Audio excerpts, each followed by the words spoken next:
And welcome to Winning Retirement TV. My name is Cynthia DeFazio, and I'm joined today by Greg and Kristen Taylor of Legacy Retirement Group. Kristen, how are you today? I'm doing great. How are you? I am fantastic. Always a pleasure to see you. I love you in red. You always look so beautiful. We both look festive today. I know, like Green Christmassy. And red, I know. You gonna start singing? Ring-a-ling. Greg, how are you today? I am pumped about today's show. I'm so excited because we're going to do all viewer questions today. We are. You let the cat out of the bag with that one. It's going to be awesome because our viewers, or your viewers, I should say, they have been so amazing. They're loyal viewers. They've been watching the show every single week since we started, what, 2.5 years ago, almost 3 years ago now? It's incredible. And so they've called in with different questions. And so it will be fun to just kind of dive in just to see what people are thinking about retirement. Yeah. Are we ready? Fun. Yeah. Ready? All right. So, Kristen, I'm going to guide this first one to you. It says, Kristen, I watch your show regularly, and I feel like my wife and I have saved enough to be able to retire. I'm 66, and I'm considering retirement at the end of the year. But the problem is, I love my job. Any advice to help me as I struggle with the thought of this transition? Oh, that's such a common concern because as we've worked for 30, 40 years in some cases, we've kind of gotten our identity wrapped around what it is we do, right? When you meet someone, you typically say, hi, I'm Kristen, and I do whatever, right? No, she says, hi, I'm Cynthia. Yeah, she does. This is the kind of show we're going to have, I can see. So you do wrap your name with the identity of what you do for a living, and so it is hard to make that transition. But I like to talk about making storyboards, and I'm not the best at doing it either, but really making a storyboard kind of sounds fluffy, doesn't it? Kind of a little bit. I don't know about fluffy. I think it's kind of neat. I think it's fun. neat. I think it's fun. You don't have to do arts and craft. If you want to do your storyboard on the computer, you can, I guess, or on Pinterest is a good place to do it. But you can find things that, you know, spark joy in you that are interesting to you, whether it's biking or running or photography. I love photography. That's something that I'll definitely do when I retire years down the road. But, you know, any of the things that are interesting to you, you add that in the storyboard, your dreams that you have, you put in your mood that you want to have when you're retired. You don't want to be unhappy and worried. You want to be happy and joyful and hopeful and all those things. So I think the first step is really identifying what it is that makes you happy about what it is you do. For instance, you know, a lot of times people that we meet with are engineers or IT professionals. Some reason we have a common profession usually. You know, typically it's some kind of IT worker or something like that. A lot of times that comes and works with us, and so those type of people probably like technology a lot. So trying to say, okay, what is it about my particular role in my job that I really enjoy, and can I apply it to something like volunteer work? Yeah. For instance, one of the things I do at my church is I work on the creative team. I love photography. I don't have time to shoot photography for hire, so I do it while I'm traveling, and I also do it on Sundays. And that allows me to be a part of a ministry and enjoy doing that and work with my talent that I have. So finding those things, I think, is the first step for sure, wouldn't you say? For sure. And then my talent is carrying your camera bag. He's my bag boy. That's a very important job. But, you know, part of this thing about transitioning from our working years to retirement is finding out what our new purpose is. And a purpose is different than a hobby. I love playing golf, but I can't imagine that I would retire and all that I would do would play golf because... But for someone that may be what they would enjoy doing. Oh yeah, for sure. I mean, but you can only play so much golf, right? And, you know, I can only lose so many golf balls. That's true, too. I can only afford that so much, right? And so that's not necessarily a purpose. One of our, I would say, coolest clients was a former CFO of a large corporation in town. And, you know, he was trying to find his niche when he retired. And this isn't his total niche, but it's part of giving back. And that he was dealing with his daughter having a child in the NICU at Children's Hospital. And he noticed that there were some children that weren't getting any attention paid. Their mothers were drug addicts and and they weren't able to see their children. And so it was a really sad situation. So now he goes each week and volunteers a day, rocking children in the NICU unit at Children's Hospital. And so what an amazing purpose. You know, we have someone that goes to Ronald McDonald House 2 days a week and volunteers their time. And someone that was absolutely miserable just before they retired, now they're fulfilled. Yeah. Why? Because they're giving themselves away to something bigger than themselves. And, you know, the financial part we have to take care of because we need to make sure that we're okay to pay our bills and to live our life and to live our lifestyle and all those things. But even all that is not our purpose. Right. And finding that purpose is what I will say to this viewer is going to be the number one key to being able to retire. Thank you both. Amazing answer. Greg, this next one is for you before we open up the phone lines in a moment. This lady called in. She said, Greg, I am 64 years old. I lost my husband a few months ago. We've saved nearly $2 million together, but my husband was more aggressive than I am, and he handled the investing for both of us. With everything that's happening in the world today, with all the economic news, that I feel a bit paralyzed for what to do. What advice do you have for me? I'm afraid to do anything with everything that he has saved for us. Oh, wow. So first of all, that's just heart-wrenching to think that you're so young and you lost the love of your life. I mean, that's just unimaginable all by itself. 64. But the worst thing to do when you're paralyzed is to do nothing, when you're afraid. So my recommendation for anyone in this type of situation is don't make a rash decision. So in this case, I would interview 2 or 3 fiduciary advisors. And I would allow them to go through their process, make their recommendations, and understand how they tick. Okay. Understand what their principles are. Understand what their demeanor is. Find out, are they knowledgeable? Are they experienced? Do you have a connection? Yeah.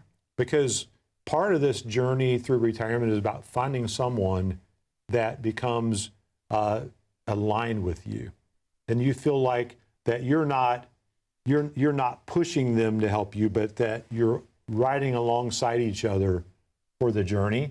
And one such person should be your financial advisor, your retirement advisor. That person should be the one that you have total confidence in. So you can't go to the first one and just, and we have people interviewing us all the time, and they always tell us, you know, look, we're interviewing others. And I said, wonderful. I'm glad you are. Yes.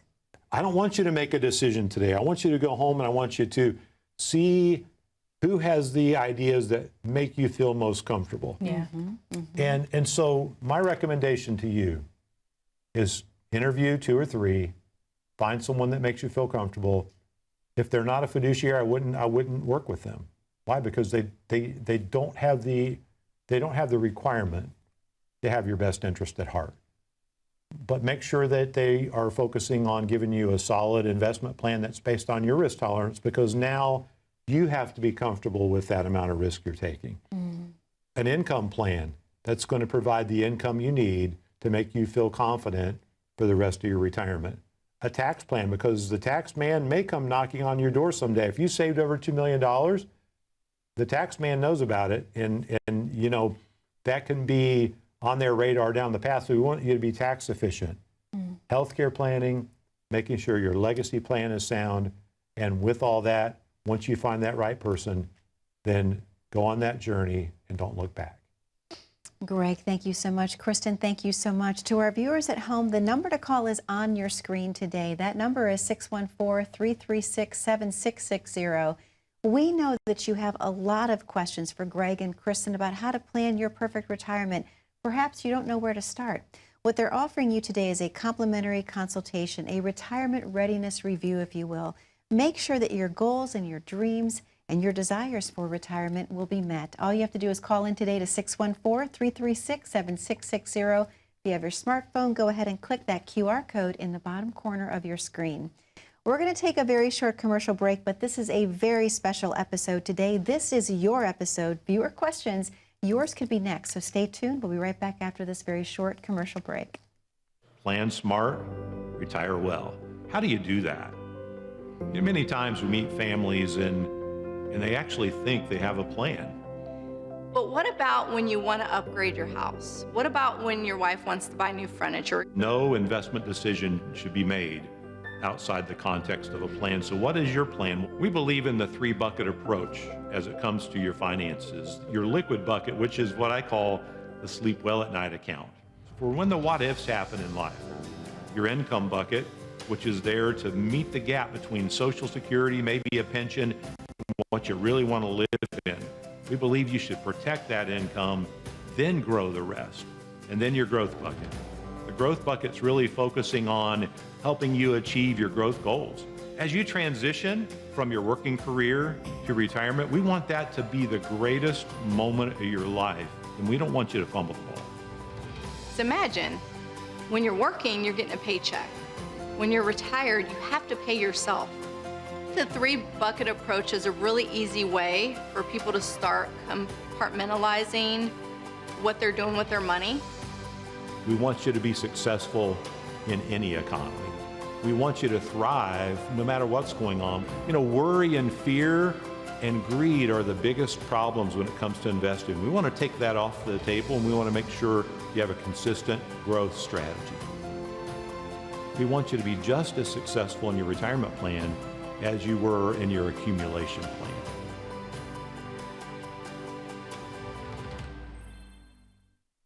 And welcome back to Winning Retirement TV. My name is Cynthia DeFazio. I'm joined today by Greg and Kristen Taylor of Legacy Retirement Group. I love today's show. I love the viewer questions. It's amazing to really listen to what people are thinking in the viewing audience. I love that they're calling in. So Kristen, This next one is to you. My wife and I have been watching regularly for nearly a year. We're 63 and 62 and plan to retire in 3 years. Is it too soon to create our retirement plan? Oh, well, first of all, thank you for watching. That's awesome. We're always so humbled to hear people have stayed with us that long on the show and not gotten bored of Greg. I know they wouldn't get bored of me, but so I would say that this is the perfect time to start considering retiring. And I'm so mean to him, aren't I? No, you guys are just too cute together. I just love it. Oh, sorry. And I'm guessing, I'm just going to ignore you. I'm guessing that you're probably going to retire in 3 years because now you're probably moving towards, well, I know you'll be eligible for Medicare, so that's important. Mm-hmm. And then you will also probably be getting close to taking Social Security. You'll be close to full retirement age. So those are probably things you're considering. So we would say this would be the perfect time to start looking at getting a plan together and getting those numbers in place and doing the math on whether or not you can actually afford to retire. I'm guessing that you're smart enough, you've been watching, you've been paying attention, you have the date down. You've probably done a lot of the groundwork or homework, if you will. But we have this retirement kit that I actually have sitting here because I thought it would work with one of the viewer questions. Yeah. And this is a great place to start as you're planning on scheduling an appointment with us. So we have our My Retirement Kit that's there up on the screen. And if you click the QR code, you'll go to our landing page, you can navigate to our website, and right under Tools, there is a link to download this, or you can call our office and get a copy. But it's a great place to start going through, and it'll ask your personal information, things like your expenses, where your income's coming from. So right now, of course, you have working income, but really moving through the list of items that you need to check off as you're in that red zone. Yes. That's what Greg calls it, right? I've read on, we're in the red zone. I don't know much about football. I just know that sometimes you're in the red zone when you're in the bleachers. I got beer dumped on me at a game recently, at a game at the school here in town. I won't say it, but yes, it was not a fun red zone to be in. You don't want to be there where you get fumbled on or you fumble the ball. You want to make sure you have those things in place before you get to retirement. East Cleveland girl came out just for a moment. In That's those where stands. I'm from. I'm from East Cleveland. Yes. So, Cynthia, I think sometimes people are hesitant to call or to reach out because maybe they don't feel like they're organized enough to convey their message to us. And that's why we created the My Retirement Kit, because it allows them to organize their thoughts. Yeah.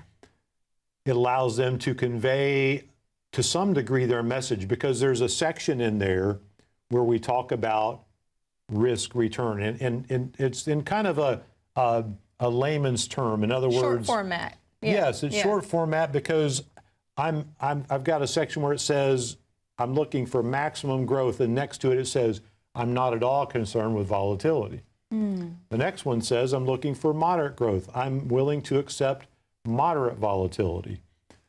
The next one says protected growth. I want to keep up with inflation, but I don't want any volatility. I don't want any losses in my portfolio. The next one says blended growth. I want some of my money to be protected, but I'm willing to take moderate volatility with some of the other. So everyone typically falls into one of those categories. Yeah. Okay. So that allows you to organize your thoughts about, oh, yeah, these are the things that I do feel about my money, and then the things we're concerned about. It sparks questions, right? It does. Yeah, yeah. So there's a part in there that says, okay, I'm concerned about outliving my assets. I'm concerned about long-term care. I'm concerned about probate or stock market volatility. And then there's a section to put in your goals. And so all those things are formatted in the My Retirement Kit. Even our legacy plan, we get to mark what we have. And then if you go there and you put no, no, no, no, no, no, no, you have none of that, then you know, oh, I better get some of that taken care of as well. And then healthcare, we want to pay attention to that. So all the 5 core areas of retirement are addressed in the My Retirement Kit. So whether if you're 60 years old or older, you're within 2 or 3 years of retirement and you're wondering, is this something I should start doing now? Yes, absolutely. Get started now, because the sooner you start, the more successful you can be. Greg, thank you so much. Chris, an excellent response. I have time for one more quick question before we go to the phones. It says, Greg, some of the best money managers in the world failed to beat the S&P 500 index. I'm 65 years old. I plan to retire in the next 2 years and invest primarily in index funds. Is there anything I should be aware of, or does this strategy make sense? Well, the strategy makes sense when you're accumulating wealth, because you don't have to be that efficient. Okay. And the S&P 500, even though it's had some good average rates of return, you know, if you go from 2000 to 2003, the S&P 500 went down over 50%. And if, let's say someone retired in the year 2000, Yeah. if you were following an index fund, it was 2013 before you made a profit. They call it the lost decade, but so it's all dependent upon when you happen to retire, whether or not an index fund works. So if you pick the wrong time to retire, you can fail miserably. If you pick the right time, you can be ultra successful. The trouble is, we don't know what the future holds. I've ordered on Amazon one of those crystal balls, and they keep telling me it's on back order. Oh, okay. Yeah. So I don't know the That was a future. joke. I know. I was Were we supposed to laugh at that? I don't- Yes. Okay. Always laugh at my jokes. Thought you knew by now. Anyway, so what we've determined is best for retirees is not trying to beat the S&P 500, but trying to be more efficient. Yeah. Okay. So if we average 10%, that doesn't mean we made 10%. Did I just confuse you? No, you didn't, because I'm balancing this out in my mind. So whenever there's a negative return, Yeah. the average return is not the actual return. So as an example, I have $100,000. I make 50%. How much do I have? 50,000. 150. Sorry, I went the other way. 150,000, that's right. Math. Now I lose 50%, how much do I have? 75. Okay, well, wait a minute. I went up 50, I went down 50, I averaged 0. Doesn't feel But like it doesn't zero. feel like 0. No. It feels like a negative 25%. And so that's the math of Wall Street. When they give us our average returns, they're never accurate as far as what actually goes into our account. So when we can be more consistent, we can actually get a better outcome, even though we may not average as big an average. So sometimes what we see, it's just sort of like the definition of a recession. Sometimes we can define it as what we want to make people feel the way we want them to feel. Well, the same thing can be true with average rates of return.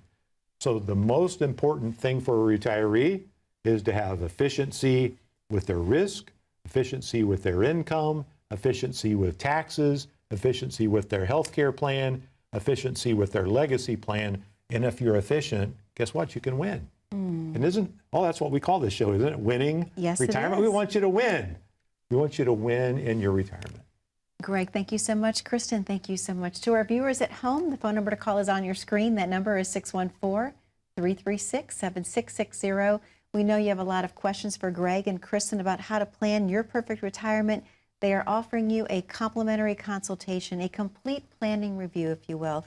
Come into the office and let them hear your story. What are your goals? What are your dreams? What are your desires for retirement? They'd love to hear from you. If you have your smartphone, go ahead, grab it, click on that QR code in the corner of your screen. That'll take you right to the landing page as well. We're going to take a very short commercial break, viewers at home, but don't go anywhere. This is your show. We have time for a couple more viewer questions when we return. Your retirement plan should never be about a transaction. It should always be about a relationship. I would describe Greg as a very caring person. I'm not just talking about, retirement planning or even our practice. I mean, in general, he has a genuine heart for people. Well, obviously, I'm married to the most wonderful, beautiful woman in the world, Kristen. What you can expect from us is a warm family atmosphere. I mean, they walk into the room, it just lights the room. They're each other's partner in crime. They work really well together and they keep us happy, and we're just like a tight little family here. Family is obviously the reason we do everything, the reason we do what we do. What we do is centered around our family. Our staff is like our family too. We laugh so much in this office. I love coming to work every single day and spending time with everybody that's in the office. I like to say that we have a fun office environment. There's never a dull moment. Best bosses in the world. I just love my job. They create a great work-life balance here. You really have to like the person that you're asking to help you manage your money. And this is going to be a long relationship. Retirement could last as long as your working years. So I've been working with retirees now since 1993, helping them create plans and strategies to get through retirement. We believe a retirement-focused portfolio should be true to your goals with as little risk as possible.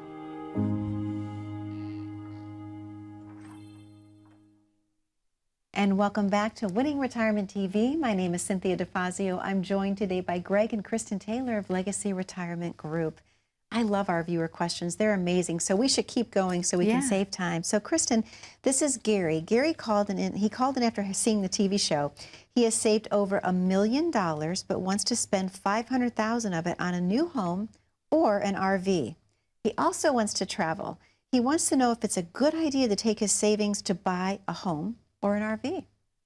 Yeah, so that's a really good question. And I think every retiree or pre-retiree is thinking, okay, what makes sense? Having debt or not having debt? Having taken a chunk out to pay for a remodel or a car or something like that. So in this case, your question, I would say would depend on what kind of money you're pulling from. So if that is an IRA or an old 401k that you're thinking about pulling money out, you just have to remember that that's going to be all taxable. So those dollars are going to push you into a higher tax bracket and actually cost you more than you're removing from the account. So that's one thing to consider. And then if it's a non-qualified account, money that you've already paid the tax on that's grown, if it has gains in it, you're also going to have a tax bill, maybe not as much depending on if it's capital gains, but you really just have to be careful with pulling money out. Now, a year ago, I may have answered this question differently because mortgage rates were at nothing. I mean, they were at, 2% or so a year ago. Now we're looking at high mortgage rates that we haven't seen in years. It's true. So now we have to consider, okay, if you're going to pay a mortgage and have that interest that you have to service, that's another part of the component. We have to see what the cash flow needs are. So it's going to be a hard question to answer on air, but we would love for you to come in and let's look at the whole picture and see what makes the most sense tax efficiency wise, cash flow wise, what your other income needs are going to be, whether or not you have a pension, what other income sources you're pulling from, And then we can get together a plan that makes sense and say, okay, this is what we need to do moving forward. Yeah, and how old was Gary, Cynthia? That is a great question. Let me go back to Gary. You know what? He did not say, Greg. Yeah. Okay, so for people that are over 62 in a situation like that, there's something called a HECM loan, HECM. And so what that does is allows people to take a portion based on their age and borrow through a HECM loan. Now, we don't Okay? do that at our office. We don't do that at our but that is office, an but option. and so in this case, maybe let's say Gary was 65, he'd be able to borrow about 40% on a HECM loan, and the difference is that so on a $500,000 house, you'd have to put 60% down. What would that be? 300,000. Okay. Have approximately 200,000 on a HECM loan, but no mortgage payment. Oh, wow. So interest just accrues over time and eats away at the equity, but that's a cash flow thing, and then it can also keep from using up too much of your principal that you need for other things. Just an idea that we Just can an idea, we can Gary. go over. Yeah. Absolutely. Thank you so much. Well, Greg, we only have about a minute and a half left of the show, but we have a gentleman who called in. He said some of the best money managers in the world failed to beat the S&P 500 index. I'm 65 years old. I plan to retire in the next 2 years and invest primarily in index funds. Is there anything I should be aware of? Does this strategy make sense? We have a little over a minute left. Sorry, that was a quick one. I thought we just asked that question, but maybe someone asked a similar question. But what I would say is, in this situation, we have to just make sure that what we're doing is efficient. The S&P 500 really isn't all that efficient. It goes way up, it goes way down, and that's not what we're looking for in a retirement investment strategy. For retirement, we're looking for something a little bit more consistent. Okay. All Yeah, right. and to wrap things up, I really think the main thing, we'll go back to this retirement kit. This is something that you can use no matter what questions you have to really start putting down on paper what it is you have, take an inventory, formulating your ideas that you would need to go over with an advisor or with us if you decide to call in and meet with us. Great. Thank you so much. Kristen, thank you so much. To our viewers at home, most specifically, thank you for your viewer questions. We love hearing from you. The number to call is 614-336-7660. We know you have a lot of questions for Greg and Kristen. Please keep them coming. Be safe, be happy, be blessed. We look forward to seeing you back here on Winning Retirement TV 1 week from today.